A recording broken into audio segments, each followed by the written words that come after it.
Greetings, everyone. It is Isaac Wells, the voice of Internet's Skeletor. You're watching Dragonfire Entertainment. And remember, listening to a podcast before bedtime is the adult version of story time. Until we meet again. What's your poison? Let's drink it tonight. In the glow of the stars, everything feels right. Raise your glasses, let the good vibes pour. Together we'll sing, who could ask for more? Hello, all you beer-drinking fans. My name is Pilsner Hopman, and I represent everything from good beer to bad beer. And it's time that you acknowledge the good beer. You're canceled, Hoffman. I'm told from the powers that be, I can't be here right now. What? Move along, your 15 seconds are up. Get out of here. Oh, really? And what are you gonna do about it? I am the greatest on this channel. Don't you talk about it. Ow! Yeah, you earned that receipt, Pilsner. Go back and do some of your alliances that you're so good at. Hi, everybody. Wildman West here, and welcome to another edition of What's Your Poison? Judging by the layout of the land here, we've got another beer versus beer. And I'm excited, and I hope you are too. So let's smack it down on some brewskis. Our first contender from Weldwerks Brewing Company in Greenlee, Colorado, we have the Watermelon Cucumber Hibiscus Sour Ale. This is 4.4% in ABV with watermelon and cucumber juice and hibiscus flowers. I have had this before, and I did enjoy it very, very much actually. And hopefully I still enjoy it. And judging by this pour right now, carbonation head consistency is very frothy. Nice rose tinted color. Great on the watermelon smell for the drive-by. Not getting a lot of the hibiscus or the cucumber, but that's probably going to be more on the mouthfeel. Let's have a sip and we'll see how they fare. Oh yeah, this lives up to the name, lives up to the title. It is sour. There's some watermelon in there, which is very, very nice and juicy and making my mouth water. The sour, the acidity is just spot on. Cucumber, I'm getting a little bit more on the back end of the mouthfeel. The hibiscus, definitely I'm getting this kind of floral essence as I'm talking, and I'm gonna have another sip and we'll see if I can get more of those hibiscus notes when I have a sip. This is a well-balanced beer.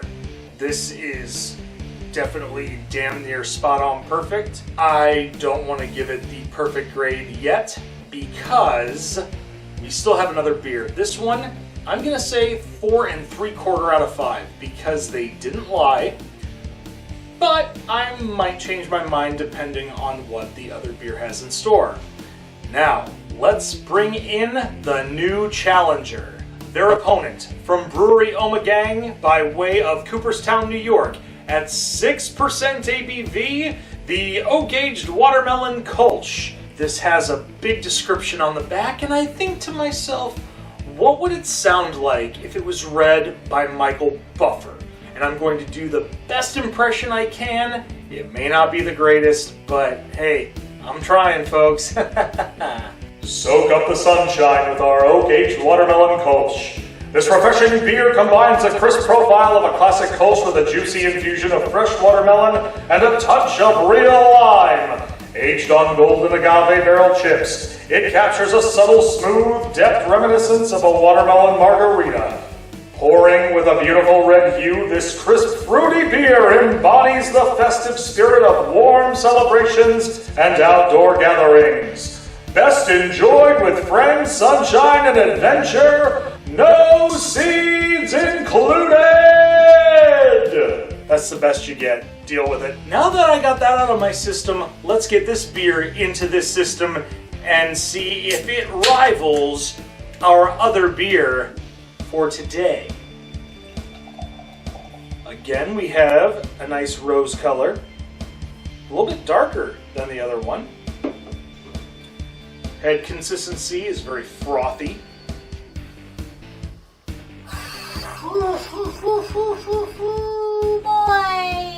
Weldwerks, you got your work cut out for you, no pun intended. When I look at this, it looks very, very clean. Smelling this is very, very plentiful, and they weren't lying on a lot of this. So let's have a sip. Oh man, definitely fruity with that watermelon. It has a smokiness with that oak-aged agave chips in there. It definitely tastes boozier than it is, which is not a bad thing, but it can be a dangerous thing. And sometimes I do like to walk on the wild side with some of these beers, and the watermelon Kolsch definitely walks that line. Normally with Kolsch's, there's a big heartiness in the flavor profile as well as the mouthfeel. You get that, but the watermelon and somehow the smokiness of those oak-aged agave chips really make this a pleasant experience, because it almost tastes like a smoked cocktail. And for all of you beer drinkers out there that like a little different, this is for you. For those of you who don't like to drink beer, but want to try it once in a while, I would recommend this, because it is just a flawless experience. This is 5 out of 5. And it's not just because it's Brewery Ommegang, it's the fact that they delivered. And that is what I was hoping for. Well, it's time to bring our combatants back into the ring and have that talk. Alright, beer fans, as we've discussed with the grading, Watermelon Cucumber Hibiscus Sour had the 4 3/4 out of 5 grading of POW, and Brewery Ommegang literally topped them off with 5 out of 5 POWs. This was a very close decision. This was difficult because both of them are very phenomenal beers. And I recommend to anybody that wants to try something different, both of these. They are great. And I can't wait to get more of it later on down the line. Well, we hope you enjoyed this episode of Beer vs. Beer between Weldwerks and Brewery Ommegang. If you've had these beers before and you agree with the grading, leave a thumbs up. And if you've had them and you don't agree, you can leave a thumbs down too. I understand. This is just my perspective on the matter. Also, make sure you share on social media, but most importantly, you push that little red button and ring the bell for instant notifications. Until then, I'm Wildman Wes, and we will see you next time on What's Your Poison, or some of the other stuff we have on Dragonfire Entertainment. Take care, cheers, and unfortunately, Weldwerks, you gotta get a visit from somebody. Weldwerks, you did your best. You did the best you could. Yeah, one of these days you might become the greatest beer of all time. Whatever Stone Cold says, you did not live up to what you were going to deliver, so then go cut it. So I'm going to have to give you a little bit of, and you're going to get a little stunner now. And that's the bottom line, because the 316 says so. Oh, hell yeah. What's your poison? Let's drink it tonight. In the glow of the stars, everything feels right.